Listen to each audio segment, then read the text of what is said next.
Vaksinasi COVID-19 menjadi salah satu syarat wajib untuk bisa berlaga dalam gelaran Pekan Olahraga Nasional atau PON ke-20 di Papua Oktober mendatang.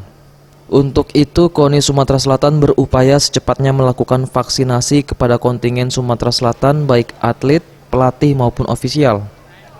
Dengan adanya regulasi penerima vaksin dari pemerintah, Henry Zainuddin berharap ada kelonggaran atau pengecualian dari pemerintah untuk vaksin para atlet.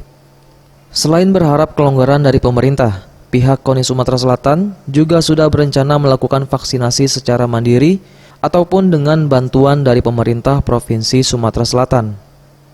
Kita berharap kepada pemerintah ada pengecualian buat atlet-atlet yang berlaga di PON, apalagi di Sumsel jumlahnya sekitar tidak sampai 200 atlet dan pelatih untuk diberikan vaksin terlebih dahulu, karena di PON Papua diwajibkan vaksin bagi atlet dan pelatih serta ofisial. Nanti insya Allah KONI akan berusaha memfasilitasinya, baik itu secara beli sendiri ataupun nanti kita minta bantuan kepada gubernur lewat Dinas Kesehatan.